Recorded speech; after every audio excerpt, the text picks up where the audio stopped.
Welcome back, guys. In this video we'll be talking about the introductory part of Haemophilus species type of bacteria. And the first important thing I want you to know is that Haemophilus species type of bacteria, they are also of gram negative type of bacteria, but they are not the typical type of gastrointestinal kind of bacteria, because they are not enteric type of bacteria. They are non-enteric gram negative type of bacteria.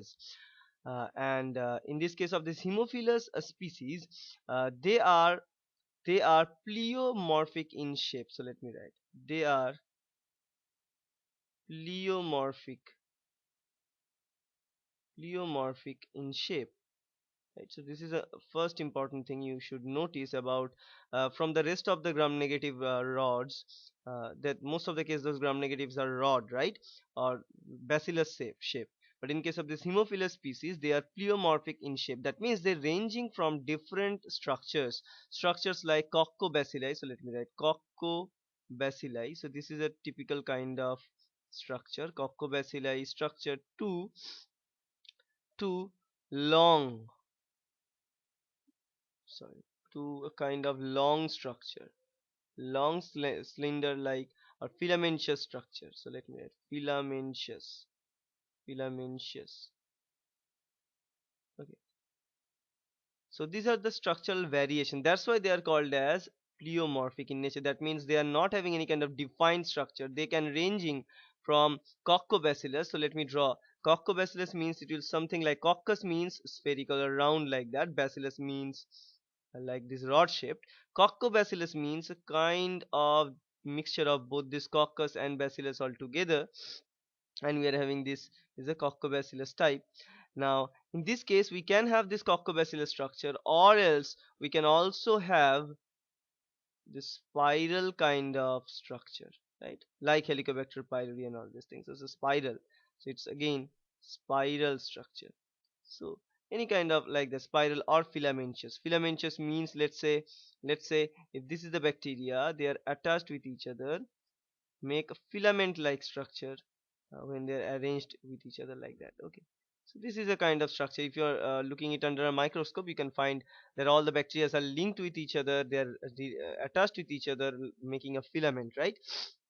So they are having structural variations. That's why we call them as pleomorphic.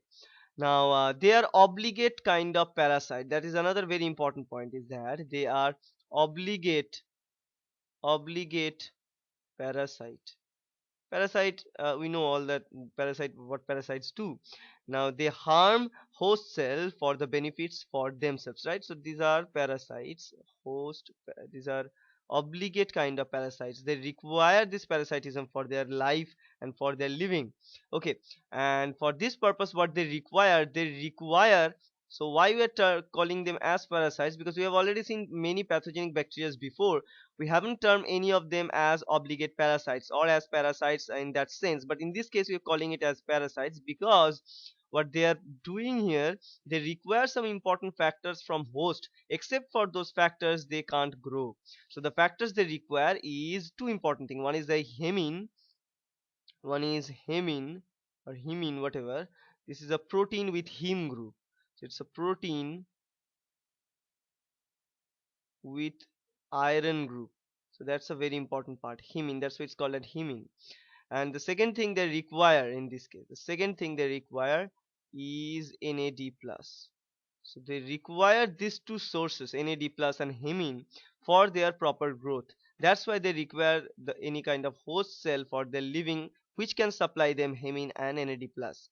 Okay, so that's why in most of the cases, as they require a protein with heme, we know in our body we are having a protein with heme in it, with iron in the center part of it, and the protein name is red blood cell, right, or hemoglobin, right? The protein is hemoglobin, you know that. And hemoglobin is present in red blood cell, right? So that's why we look at the name, it is suggested hemophilus, right? Because phile means which, it is that means we have already talked about, let's say, electrophile, or we have talked about thermophile. That means they love that particular thing to do. Now here these are hemophile, that means they are in love with heme, right? So they require him, they need him, that's why they want him for their growth. So they can get the heme from hemoglobin. So can lyse hemoglobin in this case. That's why they are called Haemophilus species. And there are several different members of the Haemophilus species, but in this particular video and this video series we'll be talking about Haemophilus influenza or Haemophilus influenzae. So let me write Haemophilus Haemophilus influenzae. Sorry, should write it pretty clearly. Influenzae. So this is Haemophilus influenzae. We'll be talking about this Haemophilus influenzae throughout this video course. Okay, and we have seen that they require special media. So if we want to grow them in lab, we must grow them in chocolate agar media. So in chocolate agar media, so we can grow in lab using chocolate agar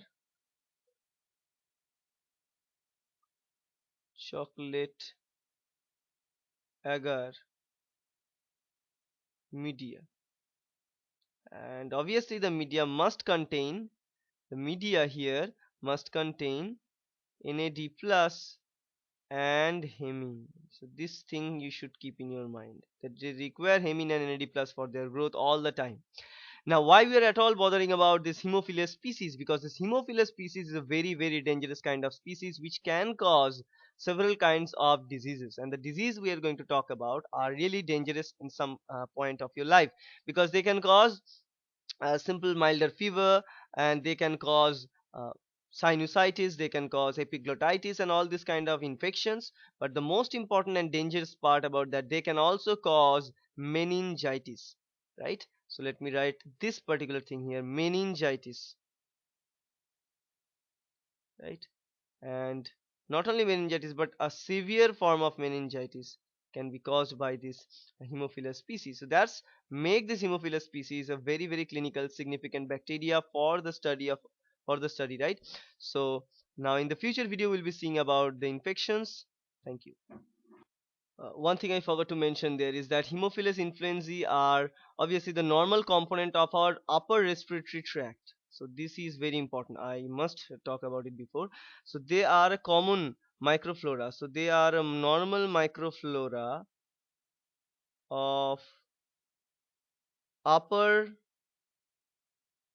respiratory tract. Okay, and they can be transferred via via respiratory tract infections, and obviously they can transfer via air as a micro droplet from one person to another person. And another very important concept is that this type of bacteria, they are having only one host as human, right? So the host for this bacteria, the only host is human beings. So they cannot infect other organisms, other like other our pet and cattle and all these things. They can only infect us.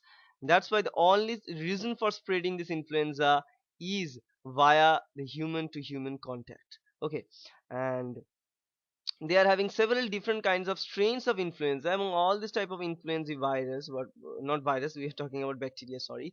Now all the type of Haemophilus influenza or Haemophilus other kind of species, especially Haemophilus influenza, now those illness, all those bacteria, they can have a kind of capsule outside. So they can have, so let me write, they can have capsule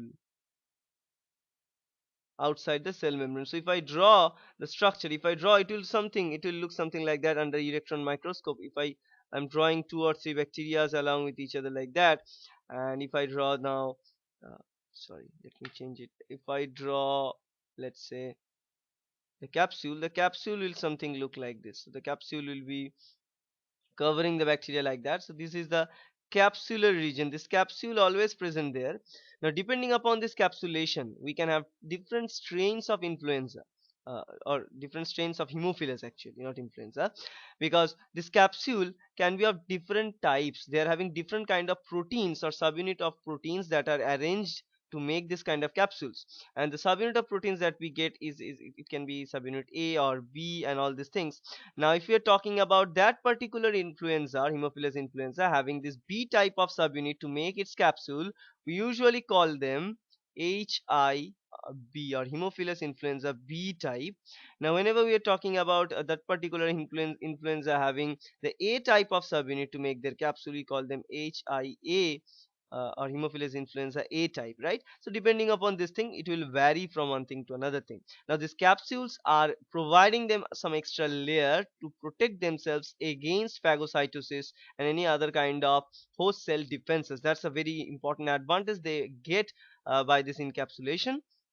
Or there are sometimes other kind of bacteria which lack this kind of encapsulations, okay, but these are pretty common, and the spread of this influenza is via sporadic in occurrence. As you can see here, the spread is via nasal region, via those respiratory droplet from one person to another person, but they can also colonize in conjunctiva and also genital tract. So let me write this part. They can also, also colonize, so they can colonize in conjunctiva, conjunctiva and also in genital tract. So these are the important properties about Haemophilus influenza in a little bit, and I hope that's helpful. Thank you.